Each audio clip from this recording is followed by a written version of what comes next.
Hello à tous et bienvenue dans ce nouvel épisode. Avant de plonger dans le sujet du jour, je veux te parler de quelque chose de très spécial. Tu as déjà rêvé de partir à l'aventure seul, de découvrir le monde à ton rythme, mais tu sais pas par où commencer. Alors laisse-moi te présenter âme vagabonde.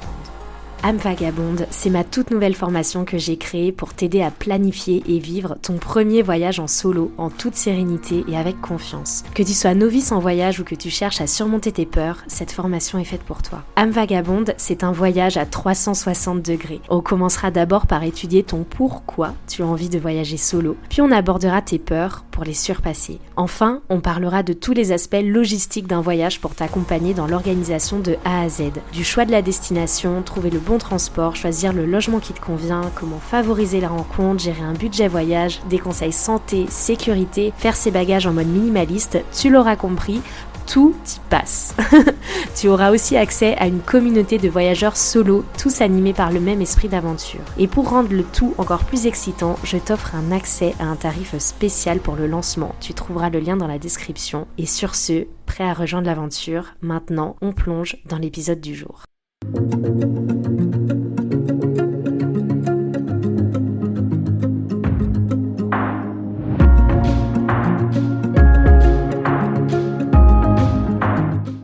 Hello à tous et bienvenue dans ce nouvel épisode d'Instant Simple, une parenthèse d'évasion. Cette semaine, je t'emmène avec moi en Martinique. Alors que tu aies un projet de voyage là-bas, que tu veuilles partir en vacances ou même emménager là-bas, dans cet épisode, je vais te donner tous mes conseils, tous mes bons plans, toutes mes astuces, toutes mes bonnes adresses sur la Martinique. Allez, je t'en dis pas plus et je te laisse avec la suite.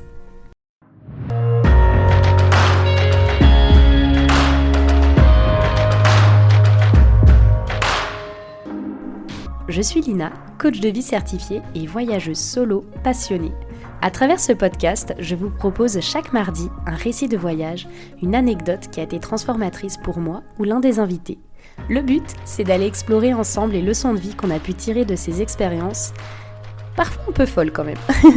Alors si vous cherchez un podcast qui mixe développement personnel et voyage, vous êtes au bon endroit. Si ce concept vous plaît, je vous invite à soutenir ce podcast en laissant une note, un commentaire ou en le partageant à vos proches. Sur ce, bon épisode. Hey hey hey, j'espère que tu vas bien. Écoute, c'est la Lina du futur qui te parle parce que j'enregistre là ce petit vocal après avoir enregistré tout l'épisode que tu vas écouter. Il se trouve que l'épisode est un petit peu long dans son entièreté, donc j'ai décidé de le faire en deux parties. Là, tu es sur la première partie, c'est la première partie que tu es en train d'écouter. Dans cette partie-là, je vais te brosser en détail tous les différents secteurs et zones géographiques de la Martinique, comment trouver le bon logement, le bon hôtel et dans quel quartier. Également, on va parler nourriture, on va parler boissons et on va aussi parler location de voitures parce que c'est un gros sujet sur les îles. Et la semaine prochaine, tu auras tous les conseils en ce qui concerne les activités, les randos, les restos, les lieux à voir, etc. J'essaierai également de te préparer un PDF que tu pourras télécharger avec toutes les infos. Sur ce, bonne écoute. Comment ça va aujourd'hui tout le monde? Ça me fait trop plaisir comme d'habitude de vous retrouver encore une fois pour un épisode en solo. Ça me fait du bien là de reprendre un peu les épisodes en solo. Je n'ai toujours pas arrêté les épisodes invités, mais voilà, j'avais envie de, comme d'habitude, de vous retrouver un petit peu entre vous et moi. Et cette semaine, j'ai envie de vous enregistrer un épisode qui sort un peu de ce que j'ai l'habitude de vous proposer et du coup vu que c'est un nouveau format, n'hésitez pas à me dire ce que vous en avez pensé parce que en fait je me rends compte que dans tous les épisodes que je fais, que ce soit peu importe le pays, quand je raconte mes histoires de voyage, je donne pas forcément les noms des endroits où je suis allée, toutes les bonnes adresses, tous mes conseils, toutes mes astuces si vous voyagez dans les pays en question. Et du coup là je me suis dit vas-y, j'ai vraiment envie de vous partager, parce que aujourd'hui on me demande encore très souvent, j'ai envie de vous partager toutes les bonnes adresses de ma vie en Martinique, parce que c'est vrai que j'ai quand même vécu là-bas 10 mois. Pendant 10 mois j'ai eu le temps de découvrir énormément de choses dans cette île. J'ai vraiment vécu, j'ai vécu la galère de trouver des logements, de louer des voitures, etc. Et je sais que à l'époque où j'ai décidé d'y aller, si j'avais pu avoir quelqu'un qui m'aurait donné tous ses conseils, etc., j'aurais été ultra preneuse. Donc ce podcast-là, il est vraiment fait pour donner uniquement des conseils pratico-pratiques. Il n'y aura pas forcément d'histoire, mais c'est vraiment comme un guide du routard en audio. Voilà. Donc écoute, si tu as des vacances de planifier dans pas longtemps en Martinique, ou si tu as envie d'y partir, ou si tu te questionnes sur cette destination et pour savoir si ça peut être la destination de rêve pour toi, ou même si tu envisages comme moi de tout quitter du jour au lendemain et de partir, eh bien je te conseille fortement d'écouter cet épisode. Dans un premier temps, on va planter un peu le contexte. En quoi j'estime être légitime pour te parler de Mada, en quoi... pourquoi j'ai envie de faire cet épisode. Eh bien, tout simplement parce que, du coup, alors moi, c'était en décembre 2020, j'étais saisonnière en station de ski, j'en avais marre, j'avais envie d'aller voir ailleurs un peu, et du coup je me suis dit vas-y, let's go vivre en Martinique. Donc j'ai pris la décision d'aller m'installer en Martinique.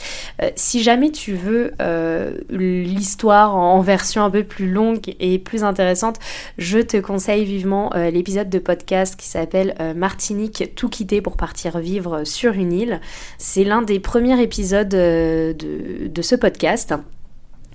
Et du coup voilà, mais là je replante juste le contexte. Donc je décide sur un coup de tête d'aller m'installer en Martinique. Donc je décide ça littéralement une semaine avant de partir.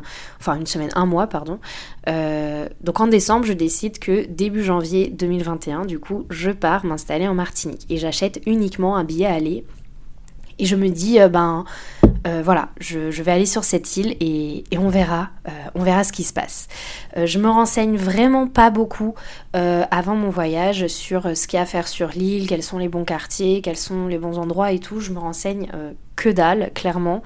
Je pars juste en mettant que je recherche une coloc et c'est tout. Donc là...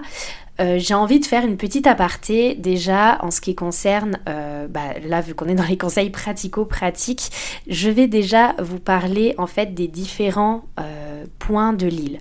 En fait la Martinique, qui est aussi surnommée Madinina et aussi surnommée l'île aux fleurs, c'est une île qui se situe dans la mer des Caraïbes. Elle est proche de la Guadeloupe et donc elle se trouve dans les Antilles. Donc depuis Charles de Gaulle, je crois que c'est une destination assez accessible parce qu'on met pas tant de temps que ça. On met en fait, on a l'océan à traverser. T'as l'Atlantique à traverser. Donc du coup, tu dois mettre peut-être 8 heures. Mais voilà.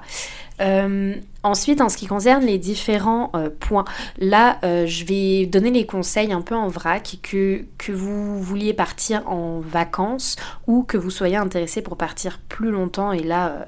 entrer dans le monde fabuleux de la recherche d'appartements sur une île. Déjà qu'en métropole c'est pas Jojo, mais alors en Martinique c'est encore pire. Enfin bref. Donc déjà, comment l'île... Donc là, je t'invite à aller sur internet, à prendre une map de l'île pour que tu vois un peu de quoi je parle. Donc déjà, l'île, on va dire, tu as déjà le nord et le sud. Voilà, c'est très basique. Le nord, c'est là où il y a Saint-Pierre, c'est là où il y a la montagne Pelée, c'est le volcan de la Martinique. Et si tu veux, le nord, donc déjà là, on se questionne sur où est-ce que tu as envie de loger. Sache que si tu as envie de loger au niveau du nord, le nord de l'île, c'est... on va dire la zone qui est la moins bien desservie par les routes. C'est la zone qui pour moi est restée vraiment assez sauvage, qui est moins touristique aussi, et il y a peut-être un peu moins de plages.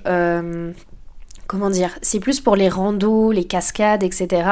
Il y a des plages absolument magnifiques, je rentrerai dans le détail tout à l'heure, mais c'est pas vraiment les meilleurs spots de snorkeling. Vous avez pas de plage de sable blanc, c'est souvent du sable noir. Après le nord, franchement, a vraiment beaucoup de charme. Moi je sais que j'ai décidé de loger dans le sud, mais voilà, pour planter le décor du nord, c'est un peu plus sauvage, on va dire. Ensuite, au centre de l'île, enfin au centre à... désolée, ma gauche, ma droite, c'est vraiment merdique. Mais voilà, au centre-est, vous avez Fort-de-France. Donc Fort-de-France qui est, entre guillemets, la capitale de la Martinique, qui est la plus grosse ville, c'est pas une capitale, mais qui est la plus grande ville de Martinique. Vous avez Fort-de-France et tout autour, on va dire, les quartiers où vous allez avoir les centres commerciaux. Donc là, c'est vraiment, on va dire, Fort-de-France et ses alentours. Là, c'est vraiment la ville, pour le coup. C'est vraiment la ville, c'est le grand port. Et puis, c'est pas forcément l'endroit, en tout cas, moi, c'est pas forcément l'endroit que je conseillerais, surtout si tu pars en vacances. Si tu pars en vacances, ne loge peut-être pas sur Fort-de-France, c'est peut-être pas ce qu'il y a de mieux, parce que t'as pas forcément de plage ou quoi, vraiment authentique, vraiment sympa. Mais après, Fort-de-France, évidemment, moi je sais que je travaillais à Fort-de-France, la très grande majorité des Martiniquais travaillent à Fort-de-France. J'avais beaucoup d'amis qui logeaient aux alentours de Fort-de-France parce que du coup, c'est quand même là-bas que tout se passe si tu dois chercher un travail. Du moins, la majorité des tafs se trouvent sur Fort-de-France. Ensuite, après Fort-de-France, tu vas avoir, donc à peu près au niveau du centre, mais de l'autre côté, donc à l'est, ouais, on va dire Fort-de-France c'est à l'ouest et à l'est. À l'est, tu vas avoir Trinité-Tartane. Là, c'est si tu aimes le surf, c'est le spot où tu dois aller. Trinité-Tartane, tu es vraiment au niveau de l'océan Atlantique. C'est incroyable, franchement, j'ai adoré ce lieu. Alors, j'ai pas logé là-bas, mais j'ai vraiment adoré ce lieu. Trinité-Tartane, c'est les spots de surf. Après, pour y vivre, tu es vite un peu excentré quand même du reste, mais voilà, c'est un endroit, on va dire, un peu plus calme. Ensuite, tu vas avoir le sud de l'île. Le sud de l'île, que ce soit à l'est, à l'ouest, au milieu et tout, le sud de l'île, on va dire en grande majorité, c'est quand même vraiment l'endroit le plus touristique de la Martinique. C'est là où tu vas retrouver tous les gros resorts type Club Med, type Bellambra, type Marmara. Enfin voilà, t'as tous les gros resorts là-bas. T'as aussi beaucoup de plages incroyables, donc des plages de sable blanc avec des eaux mais de toutes les couleurs là et beaucoup de snorkeling à faire. Donc le sud il s'étale, donc on va dire tu as Sainte-Anne qui est vraiment l'extrême pointe sud ouest, et ensuite tu remontes, tu as le Marin, tu as Sainte-Luce, et après tu as tout le côté des trois îlets, les Anses d'Arlet et le Diamant. Donc je te décrirai un peu plus en détail tous ces lieux-là de toute façon. Moi, sache qu'en tout cas, je logeais au niveau de Sainte-Luce et pendant 10 mois, j'ai logé là-bas. Sauf les 3 derniers mois, j'étais au niveau de Fort-de-France, au niveau de Schœlcher pour mon travail parce que ça me rapprochait. En tout cas, moi j'ai logé dans le sud pendant très longtemps, j'ai adoré ça. J'adore Sainte-Luce parce que c'est une ville quand même, j'en fais pas la promo mais j'adore ça. C'est une ville quand même qui est à taille humaine, c'est presque un village on va dire. T'as des petits restos en bord de plage et tu as vraiment Anse Corps de Garde, Anse Font-Larion, Anse Banane. Quand je dis le mot Anse ça veut dire plage. Tu as toutes ces anses là, Anse Désert, Anse Mabouya. Et du coup, c'est vrai que moi, j'ai adoré le quartier de Sainte-Luce. Après, là, je t'ai brossé, on va dire, le portrait des différentes zones que tu vas avoir en Martinique. Ensuite, ce qui est important, c'est pour toi, en fait, de décider de l'objectif de ton voyage. Forcément, si tu as envie, enfin, tout dépend de tes envies, en fait, et tout dépend aussi du temps que tu comptes y rester. Moi je sais qu'au départ quand je suis partie en Martinique, je voulais du coup trouver une colocation. Là-bas ça marche beaucoup en colocation. Donc là je vais faire un petit aparté de si tu as envie de t'installer là-bas. Si tu as envie de t'installer en Martinique, honnêtement je te conseille les groupes Facebook. Les groupes Facebook c'est juste une mine d'or, c'est juste une pépite quand tu viens en Martinique. Il y a un groupe Facebook qui s'appelle Colocation Martinique. Moi j'avais posté comme quoi je cherchais une coloc, donc j'ai rencontré une coloc qui s'appelle Charline. J'ai rencontré une super coloc, voilà, et du coup on a décidé de trouver un appartement à prendre en location. Donc là-bas la coloc ça se fait quand même beaucoup. Et on a trouvé du coup un appartement, on a trouvé un bas de villa, parce qu'il faut savoir que là-bas, les bas de villa se louent énormément, c'est-à-dire que vous avez les propriétaires généralement qui ont une villa, enfin une grande maison, ils vivent au premier étage et ils aménagent en fait les rez-de-chaussée en mode studio ou petits appartements, et comme ça ils peuvent loger des personnes. Donc nous on louait un bas de villa au niveau de Trois-Rivières à Sainte-Luce, dans le quartier désert, et c'était trop bien. Donc au niveau pour trouver une coloc, ça peut être un peu difficile, mais au final les choses bougent assez souvent, les personnes bougent assez souvent, donc en général on arrive toujours à trouver. Après, au niveau du prix des loyers, on va dire c'est un peu comme les prix d'une grande ville en métropole. Ça va être les prix du loyer, ça va être les mêmes prix qu'à Lyon, peut-être, environ. Et après, autre chose aussi, moi je sais que pour me dépanner au départ, en fait, j'avais pas tout de suite trouvé la coloc, donc je suis allée en auberge de jeunesse, et sachez qu'il y a une auberge, et là pour le coup je fais de la promo pour cette auberge parce que elle est gérée par une personne incroyable qui s'appelle Dani. Donc cette auberge de jeunesse, elle s'appelle le Martinique Hostel, et le Martinique Hostel c'est je pense aujourd'hui une des seules auberges de jeunesse en Martinique. Elle se trouve à Sainte-Luce, donc c'est ultra bien placé Sainte-Luce, parce que vraiment vous êtes à 20 minutes de Fort-de-France. Vous êtes à 20 minutes de route de toutes les villes du sud, et vous êtes un peu plus loin du nord, mais le nord généralement on y va juste pour faire des randos, on y va à la journée, mais c'est pas très dérangeant. Donc du coup au début j'ai logé dans cette super auberge de jeunesse qui est incroyable, voilà, c'est le Martinique Hostel. Je vous mettrai le lien dans la barre d'infos de toute façon de cet épisode, parce que ça mérite d'être connu, et c'est l'endroit que j'ai préféré, c'était vraiment ma safe place quand je suis partie en Martinique, et je ne peux que la recommander honnêtement. Si vous cherchez, si vous cherchez à voyager pas très cher, à économiser, si vous êtes du genre comme moi qui, quand je voyage, je sais que j'aime pas mettre des 1000 et des cents dans un bel hôtel, je préfère loger dans une auberge et du coup payer moins cher mon hébergement et pouvoir me faire plaisir avec des activités à côté comme aller faire des journées catamaran, des journées kayak transparent, aller faire du snorkeling, un baptême de plongée ou quoi. Je préfère économiser pour ce genre d'activité plutôt qu'économiser pour un bel hôtel. Voilà.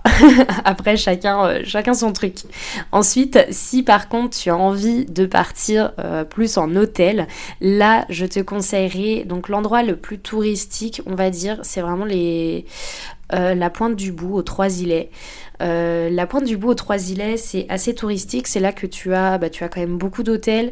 Par contre, ça fait pas très local, je trouve. Enfin, ça fait vraiment un peu... Je saurais pas comment expliquer, mais... Généralement, en fait, les personnes qui vont en Martinique... Enfin, les Trois-Îlets, c'est un peu le cliché des gens. Je donne beaucoup de clichés dans cet épisode, mais... Les touristes qui vont là-bas, ce sont des personnes qui ont 1 semaine, 2 semaines de vacances, qui veulent se louer un hôtel, les pieds dans l'eau, et ne pas bouger de l'endroit où ils sont. Donc, et c'est ok, hein. Et si vous aimez ce genre de vacances, donc les Trois-Îlets, c'est vraiment fait pour vous, la Pointe du Bout aux Trois-Îlets. Sinon, vous pouvez trouver d'autres endroits vraiment géniaux. Il y a un Pierre et Vacances vers Sainte-Luce. Vous avez le Club Med aussi à Sainte-Anne avec une plage, mais absolument magnifique. Après, c'est vrai que moi je recommanderais vraiment, si vous avez envie surtout de bouger autour de l'île, de vous centrer autour de Sainte-Luce. Et même peut-être des Trois-Îlets, mais en tout cas c'est vrai que si vous allez vers Sainte-Anne, vous serez quand même un peu excentré de tout, c'est-à-dire que Sainte-Anne c'est vraiment l'extrême sud, donc déjà il vous faut faire 20 minutes de route juste pour arriver au milieu du sud, quoi. Donc je sais pas si je suis très claire, mais voilà, donc voilà ce que je peux dire en tout cas au niveau des hébergements. Après, en ce qui concerne la voiture, alors ça va être une grande question.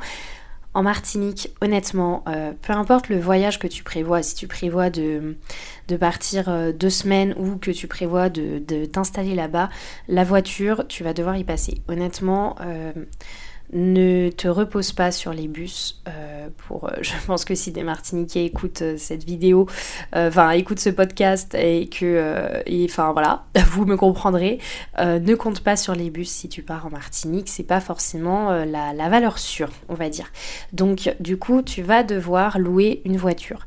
La location de voiture en Martinique, c'est vraiment compliqué. C'est compliqué, c'est-à-dire, en tout cas, si t'es touriste, ça va. Enfin, si tu pars en vacances 2 semaines, compte-toi quand même un budget voiture, parce que pour moi, c'est essentiel si tu veux découvrir toute l'île. C'est vraiment essentiel d'avoir une voiture et de pouvoir aller où tu veux, quand tu veux. Donc, prévois-toi un budget voiture. En tout cas, moi, quand je vivais là-bas, je louais une voiture vraiment, vraiment pas très, très chère. Je sais même pas si je louais... une voiture qui avait le contrôle technique, pour vous dire. J'avais pas de pare-choc, j'avais ma plaque d'immatriculation sur mon pare-brise. C'était pas ouf, j'avais pas une voiture incroyable, clairement pour ceux qui l'ont vu, vous rappelez. J'avais pas une voiture incroyable, mais je la louais quand même 330 € par mois. Et c'était, croyez-moi, la moins chère. Je pense que je louais la voiture la moins chère de Martinique pour 330 € par mois. Donc c'est quand même un budget. Pour une voiture, on va dire, normale. Prévoyez peut-être plus un budget autour de 500-600 € par mois. Donc ça peut vite chiffrer. C'est pour ça que quand j'étais en colocation, beaucoup de mes amis, eux, partageaient les frais pour la location d'une voiture. Donc ils se louaient par exemple une voiture pour 2 ou 3 parce que c'est vrai que ça peut vite revenir assez cher quand même. Ensuite, une autre solution qui marche plutôt bien si tu veux t'installer sur le long terme en Martinique, c'est d'acheter une voiture, soit une voiture d'occasion, ou alors d'acheter une voiture aux enchères. Moi, c'est ce que j'ai fait pour ma seconde voiture du coup en Martinique, je l'ai achetée aux enchères. C'était une expérience, en vrai c'était une expérience, donc je te laisse aller creuser un peu par là. Des fois, tu peux avoir vraiment des bonnes occasions parce qu'il suffit qu'il y ait personne qui soit positionné sur la voiture que tu veux et tu peux l'avoir vraiment peu cher. Après, moi je sais que j'ai beaucoup d'amis aussi qui achetaient une voiture par exemple sur le Bon Coin et qui la revendaient une fois qu'ils partaient de Martinique. Donc n'hésite pas à faire ça aussi, ça peut être bien. Moi je sais qu'au final j'ai acheté une voiture aux enchères, je l'ai achetée à un certain prix et je l'ai revendue exactement au même prix de lequel je l'ai achetée. Donc du coup j'ai pas eu, ça m'a pas fait de bénéfice, mais au moins j'ai pas perdu d'argent sur ça, donc ça c'était cool. C'est vrai que dans les îles, les achats, les cessions, enfin voilà, au niveau des voitures ça se vend beaucoup parce que forcément il y a beaucoup de personnes qui sont dans la même situation que nous, qui viennent pour quelques mois, qui veulent juste s'acheter une voiture parce qu'elles veulent pas mettre 500 € par mois, ce qui se comprend tout à fait dans la location d'une voiture. Après, autre sujet, on reste toujours dans le monde automobile, c'est les bouchons. Ce sont les bouchons en Martinique. Il y a énormément de bouchons en Martinique. Honnêtement, je pense que quand j'y suis allée, j'ai appris la définition du mot bouchon quand j'étais en Martinique, quoi.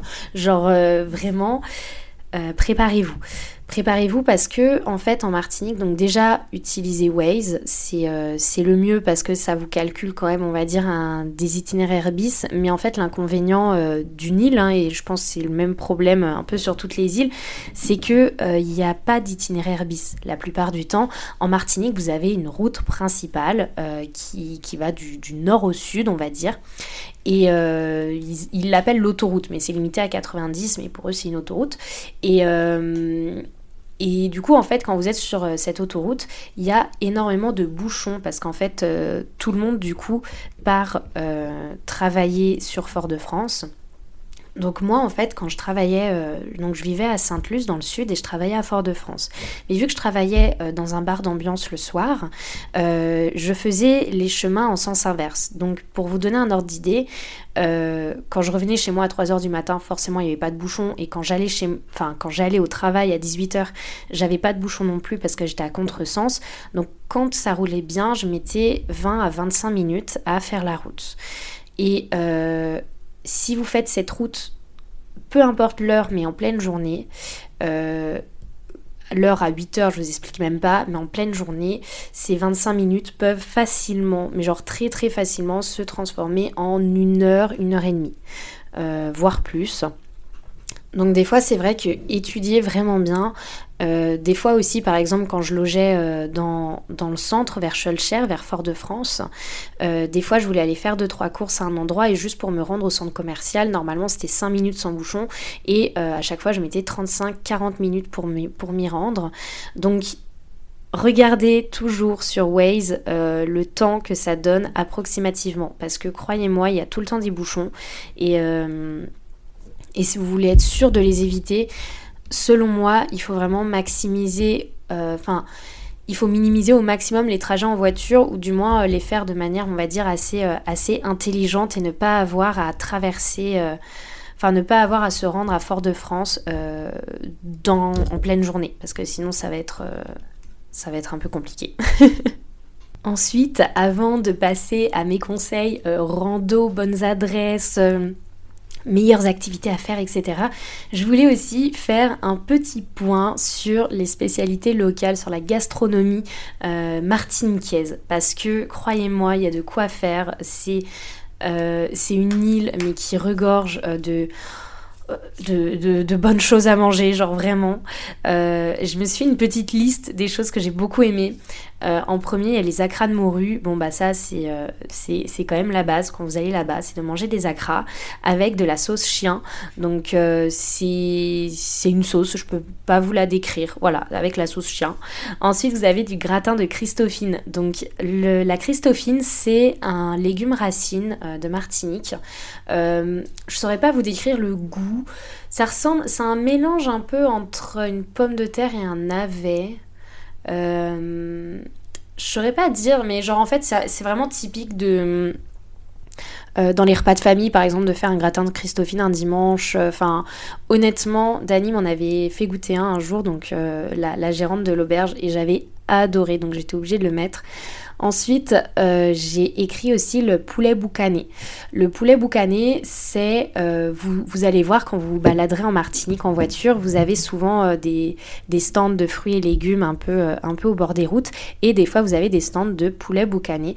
Donc en fait, ce sont c'est un poulet rôti quoi. On va dire c'est un poulet rôti qui est fait dans un barbecue où dans le barbecue ils mettent de la canne à sucre. Donc en fait c'est un poulet qui est très... si vous aimez les goûts un peu sucré-salé, je suis sûre que vous allez adorer le poulet boucané. Genre c'est trop trop bon. Ensuite, si vous allez là-bas, testez également les différentes variétés de bananes. Je sais pas si vous savez, nous en tout cas en métropole on est habitué à la banane dessert, enfin même on n'appelle que une banane, c'est-à-dire vous avez la banane dessert, donc la banane dessert c'est la banane qu'on mange même en métropole. Ensuite vous avez la banane tina. La banane tina c'est une banane sucrée qui est plus petite et qui est très très très sucré, et genre moi j'adorais les bananes tina. Et ensuite vous avez la banane légume, la banane plantain. La banane plantain, honnêtement je vous conseille d'essayer si vous ne connaissez pas. Moi j'ai adoré. C'est alors je me souviens, je m'en achetais tout le temps au marché et je l'ai coupé en deux et je les faisais revenir dans une poêle avec de l'huile d'olive, c'était trop bon. Donc je vous conseille également les bananes plantain de tester. Ensuite, qu'est-ce que j'ai testé d'autre? Oui, au niveau produits de la mer, évidemment la langouste. Bon, la langouste ça reste cher, mais c'est quand même, la Martinique c'est quand même l'endroit où goûter la langouste. Même si c'est un peu cher, ça peut vous faire quand même le petit plaisir du voyage. Et ensuite, si vous aimez bien les fruits de mer, je sais que là-bas, le lambi, je suis sûre, le lambi, ça parle pas là comme ça, mais je suis sûre que vous voyez à quoi ça ressemble, en tout cas la coquille. Vous voyez les gros coquillages là. Enfin bref, mettez lambi sur Google, vous allez voir de quoi je veux parler. Apparemment, le goût est surprenant, un peu bizarre, mais c'est à tester. Honnêtement, je l'ai jamais testé parce que ça m'a jamais fait rêver, mais j'ai beaucoup de bons retours sur le lambi quand même. Ensuite, qu'est-ce que j'ai mis d'autre? Ah oui, le plus important. Si vous allez sur les plages, forcément il y aura des vendeurs de glace et je vous conseille 1000 fois, nous c'était le rituel qu'on avait quand on voyait un vendeur de glace comme ça. Les glaces, c'est généralement des glaces faites maison et le goût cacahuète est mais incroyable. Genre je vous souhaite de tester une glace cacahuète là-bas. Ensuite, si on parle de boissons, évidemment, qui dit Martinique dit rhum. bien sûr. Au niveau du rhum, vous avez les tiponches, donc les tiponches évidemment assez connus même en métropole. Je vous conseille également de goûter les ponches coco, de vous faire un punch coco en mode coucher de soleil sur une plage dans un petit boui-boui qui vend du punch coco. C'est juste mais une pépite. Et il faut savoir également, et ça je sais pas si vous allez être amené à le voir, mais les Martiniquais sont les plus grands consommateurs de champagne au monde proportionnellement à la quantité de population. C'est quelque chose, au début j'y croyais pas trop, et puis après en bossant dans le bar d'ambiance où j'étais, j'ai compris que c'était la vérité parce que je vendais du champagne tout le temps. Donc si vous voulez goûter du champagne aussi, sachez que la Martinique c'est le lieu pour le champagne, et ça je m'y attendais pas. En tout cas, si on revient au rhum, vous pouvez également visiter des distilleries, si l'envie vous en dit. Moi, je sais que j'ai visité uniquement l'habitation Clément. Après, c'est vrai que ça m'a fait un peu... Enfin, je sais pas si j'aurais dû la visiter. Enfin, je regrette pas de l'avoir visitée.